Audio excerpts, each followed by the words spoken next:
El rompeolas, dulce como la vida, salado como el mar. Bueno, pues nos vamos con el segundo tema de la mañana. Vamos a hablar ahora de un tema interesante que, bueno, ayer estuvimos presentes en el Parlamento de Canarias, en la Sala Europa, donde se presentaba un libro muy interesante, La Gran Logia de Canarias, 100 años de la masonería en las islas, ¿no? Y bueno, era un acto, aunque fue muy temprano, digamos, ¿no? Para lo que son las presentaciones de libros, pero uno de los, en fin, de los que estaban presentes, el ministro Ángel Víctor Torres, tenía la agenda muy ocupada ese día, precisamente ayer, y eso hizo bueno, que la cita fuese a las 9 de la mañana, ¿no? Pero bueno, aquello estaba bastante concurrido y la historia muy bonita. Vamos a hablar del tema de esos años, de la masonería en Canarias, lo que ha significado, lo que significa y lo que podrá significar, con un gran maestro de la logia, de masón, Carlos Verástegui. Creo que ya está al otro lado. Carlos, buenos días.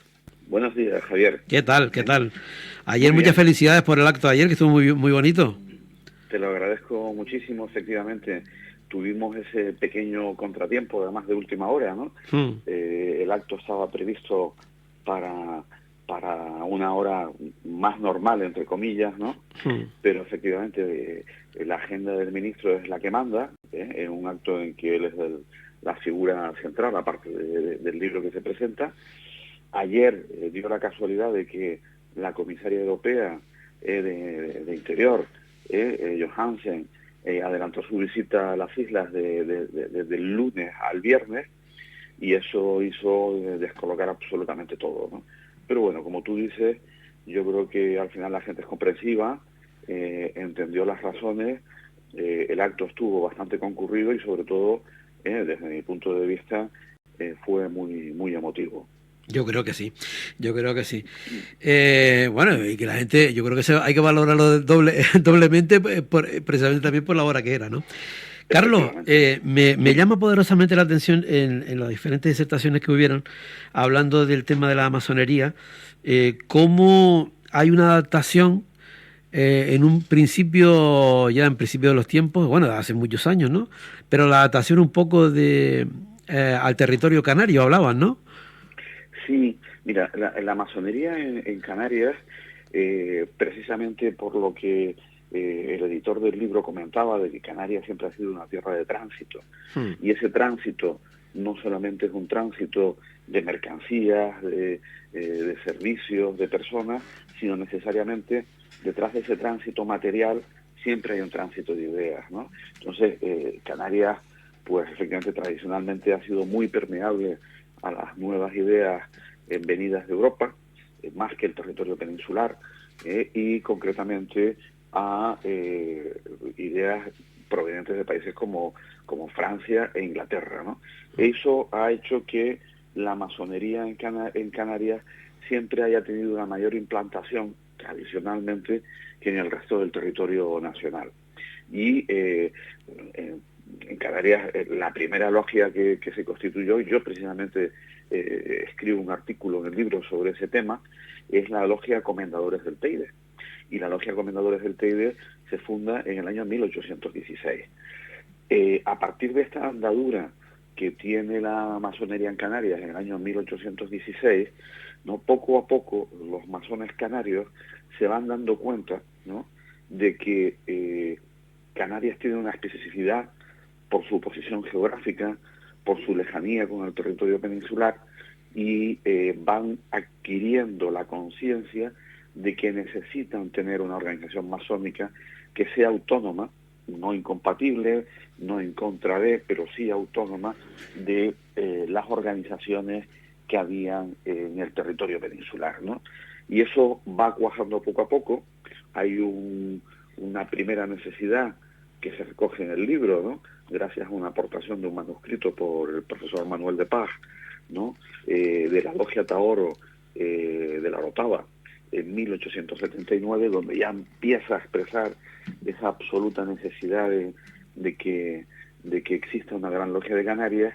Y 40 años o 30 años más tarde, en 1922, se toma la decisión de comenzar con los trámites formales en Tenerife, con las logias de La Palma y de Gran Canaria, de crear la estructura de la Gran Logia de Canarias, y luego formalmente ya en abril del 2023, del 1 al 3 de abril del 2023, se celebra un conventos como se llama en masonería a las asambleas, un convento constituyente de la Gran Logia de Canarias, ¿no? Y eso es un poco la andadura, ¿no? Y luego, pues ya si quieres vamos hablando de las etapas que tuvo esa Gran Logia de Canarias. Carlos, a mí se me ocurre pensar ahora, escuchándote lo que estás comentando, ¿no? Y a mí no sé por qué me viene a la cabeza, por ejemplo, cuando aquí, pues, por las condiciones nuestras aquí en Canarias, pues muchas veces conocíamos nosotros, por ejemplo, la música, muchas cosas mucho antes que la península, precisamente por ese contacto que teníamos con el exterior, ¿no? Eso hacía que también el movimiento de la masonería de alguna manera se adelantara o tuviese otra rúbrica, o no, o simplemente iban igual que el resto. Mira, si te estás refiriendo al territorio peninsular, a la península, como te dije antes, la masonería en Canarias siempre ha tenido relativamente una mayor implantación, ¿no? La primera logia, para que tú te des intentando contestarte esta pregunta, ¿no? Sí. La primera logia que se crea en Canarias se crea en la isla de Tenerife, en el área metropolitana de Santa Cruz de Tenerife, de la Laguna, ¿no? Y se llama precisamente Respetable Logia Metropolitana Comendadores del Imperio, ¿vale? Esa logia tiene su origen en un francés que el conde de Saint Laurent, que había sido previamente mandatado por el conde de Grasse Tilly, que fue el fundador del Supremo Consejo de Francia para el rito escocés antiguo aceptado, tiene la misión de, eso se recoge en el libro, de iniciar un viaje, ¿no? Un viaje donde se extienda, con el objetivo de extender la masonería escocista o del rito escocés antiguo aceptado por los territorios de ultramar, ¿no? Y entre esos territorios de ultramar menciona expresamente a Canarias, ¿no? Y entonces, en ese momento, Canarias, por su posición geográfica, era paso obligado de todos aquellos barcos que tenían luego como objetivo final recalar en América, ¿no? Y llega el conde de Saint Laurent aquí. Y el conde de Saint Laurent aquí logra reunir a un grupo de personas, mayoritariamente militares, ¿no? Y esos militares, ese grupo de personas, funda la primera logia en Canarias. Hay una particularidad, para que tú te hagas una idea, ¿no? El origen de la masonería en Canarias y en España también, pese a lo que contrariamente se piensa, ¿no? Es de origen francés, no es de origen inglés. Con anterioridad sí habían habido masones sueltos, grupos sin continuidad, pero el origen de la masonería hay que encontrarlo en la masonería que llama tanto el profesor Manuel de Paz como el profesor Ferrer Benidelli, en la masonería bonapartista. Es decir, una vez que Francia invade España, la ocupa y se establece en el gobierno José Bonaparte, se empieza a crear dos tipos de masonería, ¿no? La bonapartista, estrictamente stricto sensu, que es la de los oficiales y de las tropas francesas, y luego una masonería española de influencia francesa. Ese es el primer movimiento organizado que hay de la masonería en España.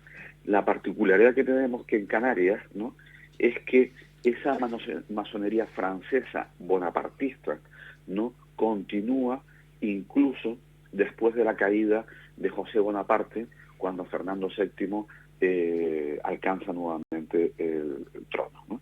Es decir, la raigambre de la masonería en Canarias estaba tan fuertemente constituida que incluso con la prohibición expresa de la Inquisición y con la prohibición expresa mediante un edicto real de Fernando VII, logra pervivir esa masonería en Canarias y logra percibir esta masonería francesa de origen bonapartista, ¿no?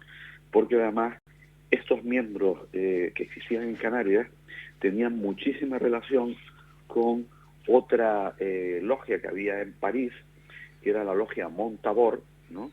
Y la logia Montabor era una logia militar, ¿no? Que lleva el nombre de una batalla, que es la batalla de Montabor, que tuvieron las tropas francesas contra las tropas egipcias y sirias y turcas, ¿no? Con el motivo de la campaña de Egipto de Napoleón. Eso para que te hagas una idea, efectivamente, de esa especial consideración, circunstancia que le da a la masonería canaria su posición geográfica, claro, y su permeabilidad a las ideas del exterior. Claro, claro. Aquí nuestra posición nos ha afectado en todo y evidentemente la masonería también. Sí, Carlos, todo lo bueno, todo lo malo, pero también todo lo bueno. Sí, no, sí, claro, sí, efectivamente todo.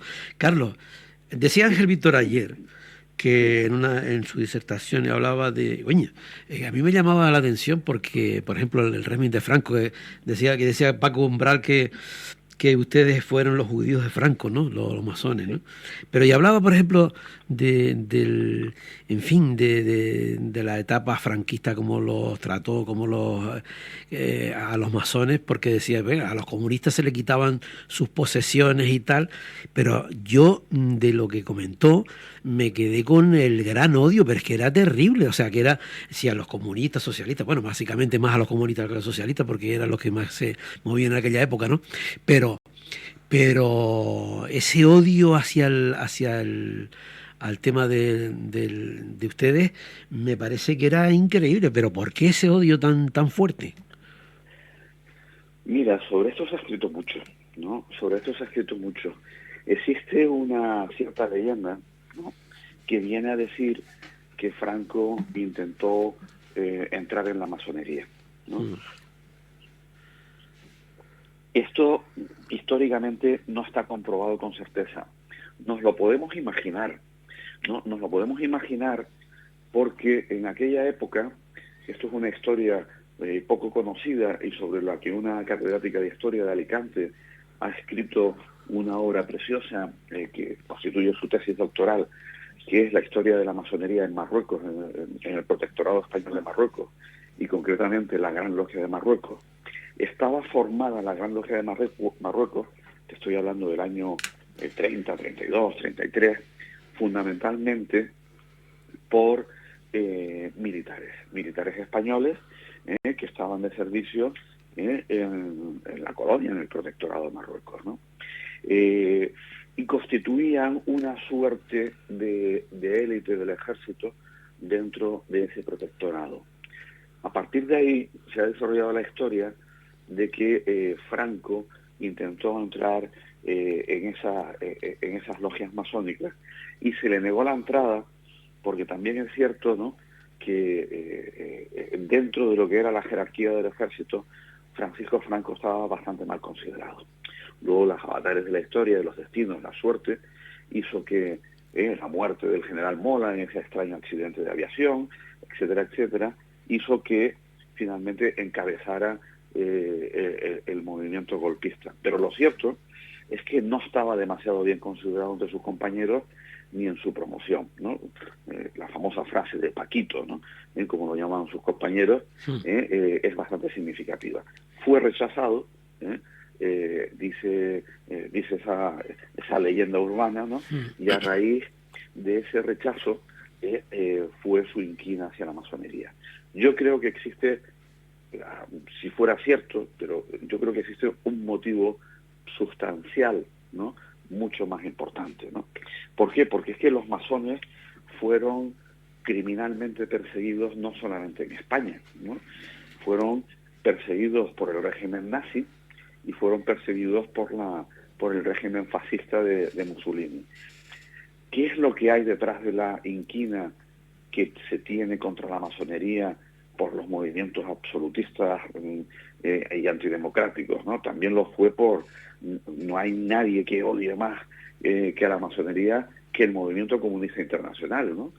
Sobre eso también se ha escrito mucho, ¿no? Pues es básicamente que la masonería siempre ha tenido una posición de centralidad social, ¿no? La masonería tiene su origen en el espíritu de la Ilustración, ¿no? Y sus lemas fundamentales son la libertad, la igualdad y la fraternidad. Y no concibe otra forma de convivencia que no sea la convivencia en libertad, ¿no? En libertad y en democracia. Y los regímenes totalitarios son conscientes, ¿no? De esta cuestión, y por tanto no pueden permitir un movimiento que, si no es social, ¿no?, sí está organizado, ¿no?, que vaya contra sus aspiraciones totalitarias, ¿no? Y ese es el elemento principal por el cual Francisco Franco, Adolf Hitler, ¿no?, y Mussolini, y luego los sucesivos presidentes de la Unión de la URSS, ¿no?, persiguieron duramente a la masonería. Claro. La masonería es incompatible, ¿no?, con la falta de libertad. La masonería sufre mucho con la falta de libertad, y la masonería tiene además, y en particular en el rito escocés antiguo aceptado, ¿no?, combatir, aunque sea conceptualmente, ideológicamente, cualquier forma de tiranía. Pero claro, pero yo también me quedo alucinado viendo, por ejemplo, cómo los ha utilizado. O sea, por ejemplo, a la hora de los enterramientos, ni siquiera tenían derecho a los enterramientos. Por ejemplo, todo lo que se dijo en el régimen, ¿no? Que ustedes, que si la brujería, que si, como decía Ángel Víctor, que si venía el hombre del saco y era un masón y te robaba, en fin, que es que yo creo que todas esas cosas, pues hasta yo creo que llegan hasta todavía en ese conocimiento, ¿sabes lo que ¿no? ocurre? Que en este tema de la masonería, de la inquina de la masonería en España, se ha unido el hambre con las ganas de comer. El hambre fue la falta de libertad durante el régimen dictatorial de Franco, durante 40 años, y al final ese pensamiento cala en la sociedad, a la contra, ¿no? Es decir, la leyenda negra de España en Europa, ¿no?, cuando la Armada Invencible, las barbaridades que supuestamente hacían los españoles en los Países Bajos, etcétera, etcétera, eso ha durado siglos en Europa, ¿no?, hasta que se ha demostrado que eso es una falacia histórica. Pues en España ha ocurrido lo mismo en relación a los masones. Pero es que además con el agravante, ¿no?, de que la Iglesia Católica, que es predominante o ha sido predominante como religión en España, ¿no?, se caracteriza por dos cosas, ¿no?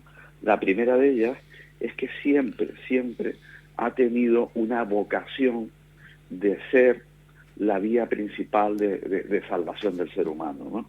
Hay otras religiones, como puede ser la religión budista, como puede ser la religión hinduista, que en esto es mucho más tolerante, ¿no? Y luego, dentro del cristianismo, las iglesias protestantes consideran que la iglesia no es el mediador entre Dios y el hombre, sino que no hay mediador entre Dios y el hombre. Ese fue el principal elemento de ruptura del luteranismo y la Iglesia Católica. Entonces, la Iglesia Católica ha desconfiado mucho de la masonería, porque la masonería, en su concepción espiritual, ¿no?, en su concepción del gran arquitecto del universo, ha mantenido, salvo la rama de la masonería anglosajona, que eso podemos hablar otro día, una posición deísta, ¿no? Es decir, considera que que hay un principio trascendente, que hay algo que nos trasciende, pero sin embargo, eso que nos trasciende podemos acceder a él a través del conocimiento de la razón, y no es un principio trascendente que rija los destinos del mundo. Por contra, el teísmo, que es el fundamento de la religión católica, considera que esa trascendencia es Dios, es un Dios revelado, no puedes acceder a él por el conocimiento ni por la razón, sino meramente por dogma de fe, y además Dios rige los destinos del mundo. Entonces, claro, en esa concepción teísta de la religión católica, una posición más relativista, como es el deísmo masónico, ¿no?, ellos lo consideran un gran peligro. Y lo han dicho así, vamos, o sea, dentro de esos documentos oficiales que tiene el Vaticano, condenando a la masonería, analizando la masonería, uno de los principales reproches que se nos realiza es que somos deístas, ¿no? Y ese esa dialéctica, esa tensión entre teísmo y deísmo, que ha tenido también su influencia dentro de la masonería, se ha proyectado hacia afuera y ha provocado una gran beligerancia de la Iglesia o de la religión católica hacia los masones. Ese tema me gustaría tocarlo otro día, Carlos, el del teísmo y el deísmo. Pues yo creo que es importante. Y da para mucho, ¿no? Nivel 1, nivel de primero, ¿sabes? Pero sí para que nuestra gente pueda entender también un poco todo el tema. Mira, ya se nos fue el tiempo. Yo quisiera que lo agotaras, digamos, hablando de una figura que ayer lo definían como con valentía serena. A mí me encantó el término valentía serena para definir a Jerónimo Saavedra. Que en fin, que ocupó tanto y que ayer evidentemente pues se le echó en falta, ¿no? Sí, mira, yo creo que Jerónimo Saavedra, no solamente en masonería, sino en otras tantas cosas en Canarias, es una figura irrepetible y es un antes y un después, ¿no? En masonería, Jerónimo se inició como masón en Portugal. Esto lo sabe muy poca gente, ¿no? Esto se inició como masón en Portugal y luego, cuando la masonería fue legalizada en España y se incorporó a las organizaciones masónicas, perteneció durante un tiempo, ¿no? a logias en las que trabajo yo actualmente, y luego finalmente pues ya Jerónimo, una vez en su último periplo, se incorporó a la Gran Logia de España, que es una logia diferente a la Gran Logia de Canarias, ¿no? Pero Jerónimo también estuvo trabajando durante un cierto tiempo en la Gran Logia de Canarias. Yo creo que eso a él le dio una visión de conjunto, ¿no?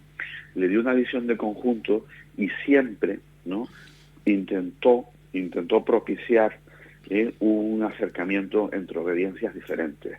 A él le caracterizaba una gran tolerancia y una gran apertura de mentes, ¿no? Y precisamente ese intento, ¿no?, que ayer además nosotros incidimos mucho en él, ¿no? Oiga, mire, hay multitud de corrientes masónicas como hay multitud de corrientes en cualquier aspecto de la vida humana, ¿no? Cuando hay multitud de partidos de equipos de fútbol, hay multitud de partidos políticos, para cualquier tema, ¿no? El ser humano es tan complejo y es tan amplio que hay muchas vertientes de cada cuestión en el que uno se puede encuadrar conforme a él más le guste, ¿no?, y más se identifique. Y en masonería, la masonería no es diferente. La masonería tiene diferentes corrientes, ¿no? Y bueno, nosotros ayer incidimos mucho que pese a esas diferencias que pueden existir entre diferentes corrientes masónicas, hay un espíritu común, hay un lenguaje simbólico común, ¿no?, que nos debe propiciar, ¿no?, actuar en determinadas cuestiones conjuntamente. Y no es nada monolítico, y en eso Jerónimo, no hay nada monolítico en la vida, vamos.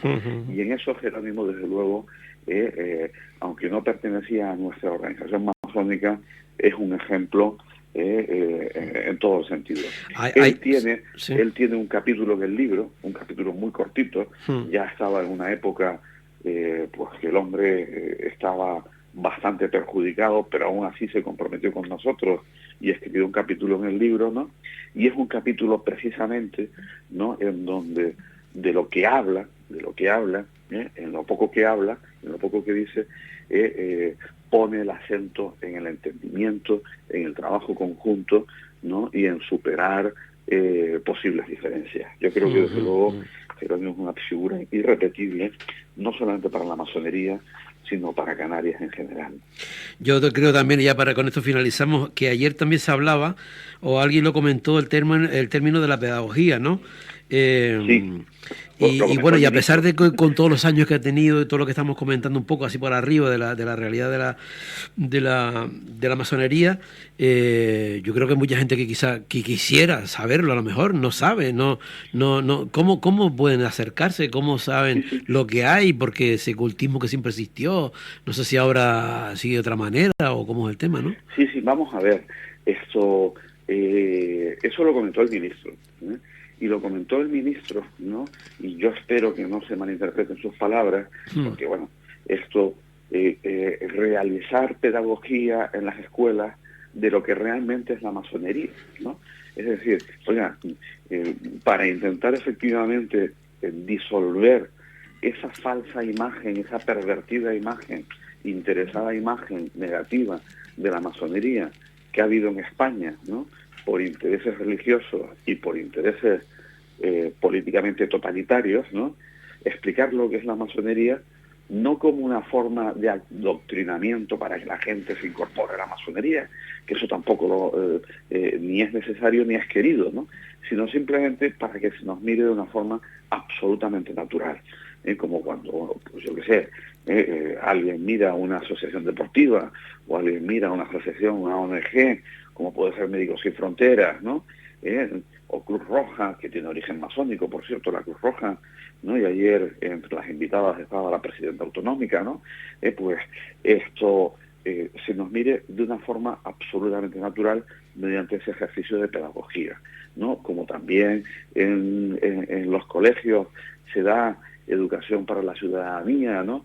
Intentando que cuestiones como la homosexualidad, las diferencias políticas, etcétera, etcétera, sean consideradas de una forma racional y de una forma civilizada, que nos permitan convivir a todos con nuestras diferencias, también con la masonería, porque la masonería en España ha sido especialmente denigrada y especialmente castigada. Esa es la idea que decía el ministro y que desde luego nosotros la compartimos perfectamente y totalmente. Ya. Pues nada, Carlos, ha sido un placer otra vez que hayas estado con nosotros. Vamos a despedirnos con una frase que comentaba ayer, ¿cómo era el final? Que lo había anotado por aquí. Ah, sí, nos vamos en paz, fraternidad y armonía. Y armonía. Vale. Sí.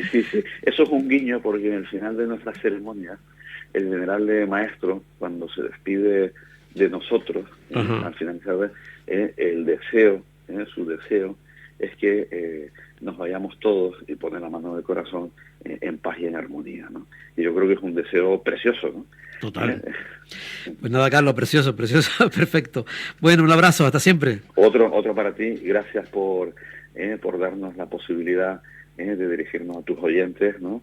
Y poder expresar pues nuestras inquietudes, nuestras ideas y nuestro pensamiento. Venga, chao, adiós, gracias. Hasta luego. Gracias a ti, chao.